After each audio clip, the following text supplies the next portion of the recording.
Hello students, कैसे हो आप। हम पिछले वीडियो में हमने 5th लेसन तक देखा था।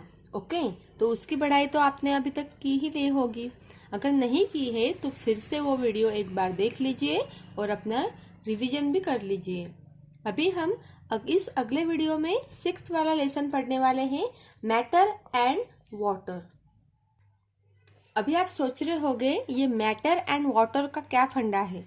तो ये हम जो भी पढ़ने वाले हैं मैटर एंड वाटर का, तो इसके लिए तो सबसे पहले आपको मेरा पूरा वीडियो देखना होगा और पूरा वीडियो देखने के बाद आपको लाइक और सब्सक्राइब भी करना होगा ताकि आप अच्छे से जो भी नॉलेज है वो गेन कर सको।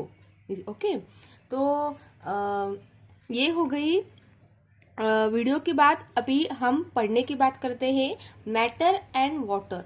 ओके, मैटर क्या होता है, हमारे आजू बाजू में पूरे यूनिवर्स में जो भी हमें दिखाई दे रहा है वो मैटर से बना होता है और वाटर से बना हुआ रहता है। ओके, अभी वो कैसे और किस तरह, तो वो हम अभी लेसन में देख ही लेते हैं। सबसे पहले पॉइंट हमारा दिया है matter. Anything that has mass and occupy space is called matter. Anything, जो कुछ भी है जिसने अपना स्पेस मतलब अपनी जगह, किसी कोई जगह को उसने पूरा ऑक्यूपाई किया है। जैसे कि दगड़ होता है, स्टोन होता है, हमारा मोबाइल, हमारी बुक, हमारा जो भी बेड होता है बैठने का, जो कुछ भी पूरे यूनिवर्स में जो कुछ भी है, एवरीथिंग इज मैटर। मैटर से बना हुआ रहता है। अभी ये मैटर क्या चीज है और कैसे बनता है ये हम देखेंगे। Okay, everything in his universe is matter. अगला पॉइंट है हमारा स्टेट्स ऑफ मैटर। इस मैटर के स्टेट्स कैसे होते हैं, कौन से स्टेट से ये गुजरता है, और इसके स्टेट से ही हमें पता चलता है कि ये मैटर क्या चीज है।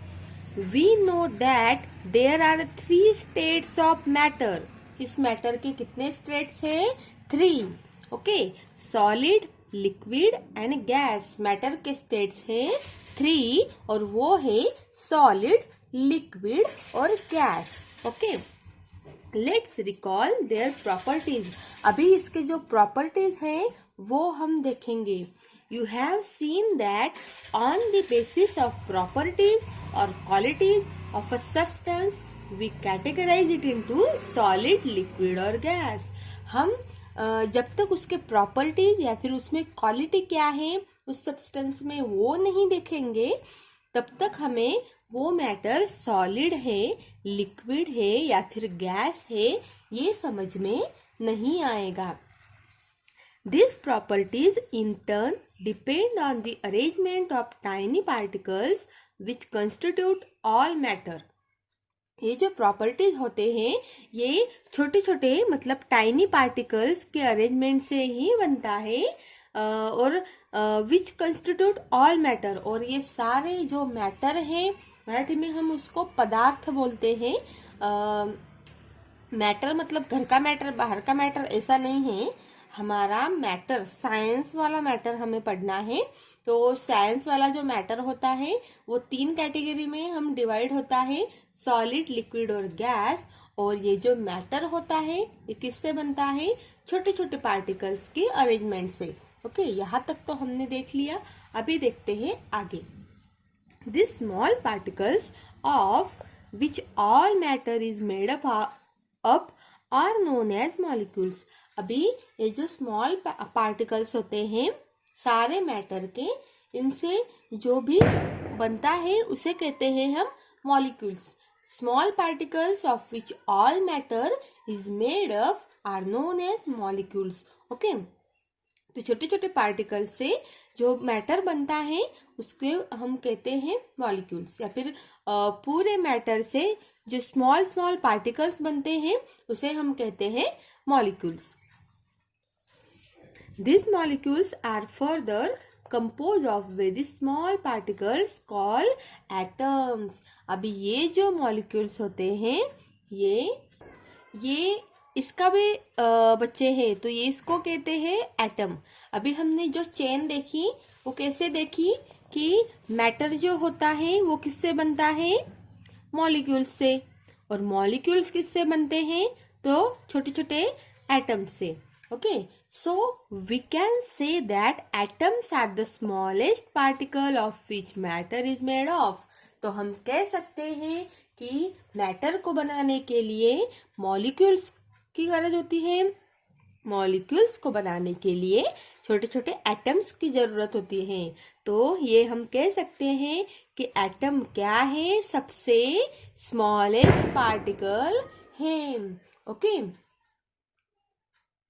Let's see how the arrangement of molecules influence the properties of a substance.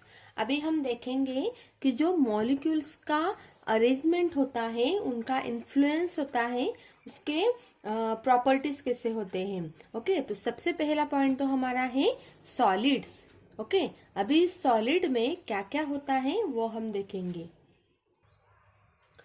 In solids the molecules are pack very close to each other.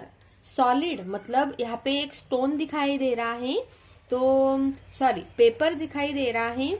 तो ये जो पेपर है इसमें कहीं भी आपको ऐसे छेद वगैरह नहीं दिखाई दे रहा होगा। अगर छेद होता भी हो तो क्या हो रहा होगा, वहाँ के मॉलिक्यूल्स नीचे गिर गए हैं। अभी ये साइंटिफिक इसमें हुआ। अभी हम देखेंगे कि पेपर के जो मॉलिक्यूल्स हैं वो एक दूसरे से, अगर हम देखें इस सर्कल में एक छोटा सा पार्ट हमने उसका ले लिया कि वो जो पेपर के जो मॉलिक्यूल्स है वो क्या है, एक दूसरे से एकदम होल्ड करके रखा है उन्होंने, very close to each other. Okay, therefore they have a fix shape and size. Okay, इसके वजह से ही वो अपनी शेप और साइज कैसे रख पाते हैं, मेंटेन रख पाते हैं। Okay, solids differ greatly in the nature. Solid जो होता है वो नेचर से ही कैसे होता है, टफ होता है। सम solids like stones and diamonds are very hard. कुछ सॉलिड जो होते हैं जैसे कि स्टोन्स, दगड़ वगैरह और डायमंड वगैरह, ये कैसे होते हैं, हार्ड होते हैं। Solids like cloth and paper are very soft. और उसके भी अलावा कुछ सॉलिड्स होते हैं जैसे कि पेपर और हमारे कपड़े, वो कैसे होते हैं, बहुत ही सॉफ्ट होते हैं, लेकिन वो भी क्या होते हैं, सॉलिड ही होते हैं। ओके, अब हम देखेंगे लिक्विड्स। लिक्विड मतलब पानी। पानी हमें पता है सबको, वो कैसे होता है, लिक्विड उसको भी बोलते हैं हम। तो the molecules in liquids are not so closely pack as in solid and are free to move about. हमने पता है कि पानी अगर हम कहीं भी ऐसे ही डाल दो तो वो डायरेक्ट क्या होता है, बहने लग जाता है। क्यों होता है ये, क्योंकि उसके जो मॉलिक्यूल्स होते हैं लिक्विड के, वो इतने क्लोजली पैक नहीं होते, वो कहीं भी फ्री होते हैं और हिल सकते हैं। That is why liquids do not have fix shape. उसका लिक्विड का शेप नहीं होता है। And they take the shape of their container. और आप किसी भी शेप के कंटेनर में उसको डाल दीजिए, छोटा बड़ा या फिर ट्रायंगल या फिर कुछ तो भी, और ऐसे कोई भी शेप में आप उसको पानी को डाल दोगे तो पानी क्या कर लेगा, वो शेप में आ जाएगा। ओके, क्यों, क्योंकि उसके मॉलिक्यूल्स फ्री होते हैं, क्लोजली पैक नहीं होते हैं। Okay, they can flow easily. इसलिए वो अगर नीचे गिर गया लिक्विड तो वो इजीली क्या हो सकता है, फ्लो हो सकता है। गैसेस अगला टॉपिक है हमारा। गैसेस में हम देखेंगे gases do not have fix shape and fill all the available space because their molecules are very loosely pack. Gases में हम देखेंगे कि गैसेस का कोई भी फिक्स शेप नहीं होता, और जिस भी कंटेनर में या फिर अवेलेबल स्पेस में हम उसको डाल देते हैं तो वो वही शेप ले लेता है। जैसे लिक्विड की तरह ही। ऐसा क्यों होता है? क्योंकि उसके मॉलिक्यूल जो होते हैं वो लूजली पैक होते हैं। वो पैक होते हैं लेकिन बहुत ही लूज होते हैं। नेक्स्ट टॉपिक हमारा है interchange of states. Okay, the 3 states of matter are interchangeable in some substances. These substances can change from one state to another. अभी ये जो 3 states हमने देखे, सॉलिड, लिक्विड और गैसेस, तो ये जो स्टेट्स हैं ये इंटरचेंजेबल मतलब एक दूसरे के स्टेट्स में भी आ सकते हैं और एक स्टेट से दूसरे स्टेट में वो जाने के लिए क्या होता है अभी हम आगे देखेंगे। But not all substances can change their states. The change of states of matter occur because of temperature changes. Let's study now. अभी वो खुद से चेंज हो गए क्या? नहीं, उनको एक स्टेट से दूसरे स्टेट में चेंज करना पड़ता है। अभी वो कैसे चेंज करना पड़ता है वो हम स्टडी करेंगे। तो पहला पॉइंट है when a solid is heated. जब हम किसी सॉलिड को हीट करते हैं, उसको गर्मी देते हैं और इट्स टेम्परेचर इज इंक्रीज और उसका टेम्परेचर बढ़ जाता है, it changes into its liquid form. तो वो सॉलिड जो होता है वो लिक्विड के फॉर्म में चेंज हो जाता है। This process is called melting. अभी सॉलिड का हमने देखा कि अगर उसका टेम्परेचर बढ़ा दिया जाए तो वो टेम्परेचर उसका इंक्रीज हो जाता है और वो सॉलिड से लिक्विड फॉर्म में मेल्ट हो जाता है। जैसे कि एक बर्फ का टुकड़ा है, उसको आप उसका टेम्परेचर आप बढ़ा दो, इंक्रीज कर दो, तो वो क्या हो जाएगा? मेल्ट हो जाएगा और उसका जो है स्टेट चेंज हो जाएगा और वो सॉलिड से लिक्विड के स्टेट में आ जाएगा। ओके, अगला पॉइंट हमें दिया है when a liquid is heated. अभी इसी लिक्विड को लेके अगर हम हीट करें, उसका टेम्परेचर बढ़ाए, टेम्परेचर इंक्रीज करें, it changes into a gas. तो वो क्या होगा? गैस में चेंज हो जाएगा। This process is called evaporation. तो उस प्रोसेस को हम कहते हैं evaporation. If the heating is slow and it is called boiling. If the heating is fast. Okay, अगर हम उस हीटिंग को स्लो कर दे तो उसे बॉइलिंग कहते हैं।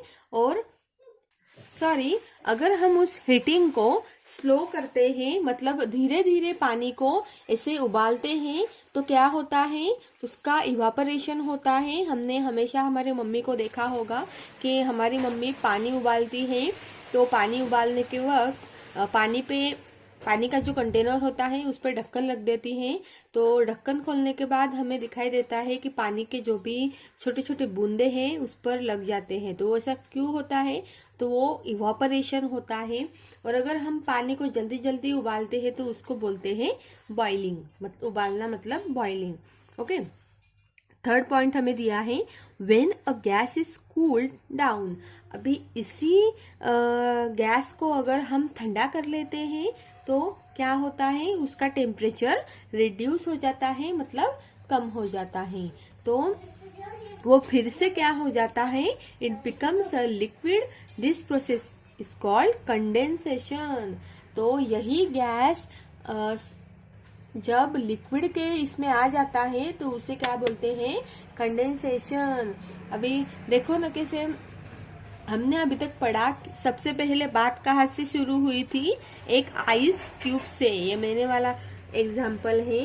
तो आइस क्यूब से हमारी बात स्टार्ट हुई थी कि आइस क्यूब को हमने उसका टेम्परेचर बढ़ा के क्या किया? उसका टेम्परेचर उसको दिया, थोड़ी देर उसको हीट दी, तो क्या हुआ? उसका जो भी ये है स्टेट चेंज हो गया और उसका जो भी रूपांतर है वो पानी में हो गया, उसका स्टेट पानी में हो गया, तो वो लिक्विड स्टेट में आ गया। अभी यही लिक्विड को हम फिर से हीट करेंगे, धीरे धीरे हीट करेंगे तो वो उसको इवापोरेशन होगा और जल्दी जल्दी हीट करेंगे तो वो बॉइलिंग में होगा। अभी यस, इवापोरेशन के वक्त और बॉइलिंग के वक्त जो भी इससे ऐसी वाफ उसको बोलते हैं हम, तो गैस जो भी उस पर निकलेगा तो वो जो गैस निकलता है उसका ही बाद में लिक्विड बन जाता है। मैंने अभी बोला कि आपकी मम्मी जब पानी के ऊपर, उबलते पानी के ऊपर ढक्कन रख देती है तो उस ढक्कन को क्या लग जाता है, पानी की बूंदे। तो ऐसा क्यों हुआ? क्योंकि पानी उबलते वक्त जो भी गैस उससे निकला था तो वो उस ढक्कन पे चला गया और गैस का जो भी ये था स्टेट फिर से चेंज हो गया और वो गैस में बदल गया। तो उसे बोलते हैं हम कंडेंसेशन। अभी when a liquid is cooled down or its temperature is reduced, it becomes a solid. This process is called freezing. और यही पानी अगर हम ठंडा करने के लिए रखते हैं, ठंडा करना मतलब उसका टेम्परेचर रिड्यूस करते हैं, कम करते हैं, तो वो क्या हो जाता है, फ्रीजिंग, फिर से सॉलिड में आ जाता है। तो इसी प्रोसेस से हम उनकी स्टेट्स चेंज कर सकते हैं। अगला पॉइंट जो है वो हम अगले वीडियो में देखेंगे। अगर आपको मेरा वीडियो अच्छा लगा तो प्लीज़ लाइक कीजिए, सब्सक्राइब कीजिए और बेल बटन पर क्लिक करना मत भूलिए। तब तक आप अपना ध्यान रखिए। Bye bye.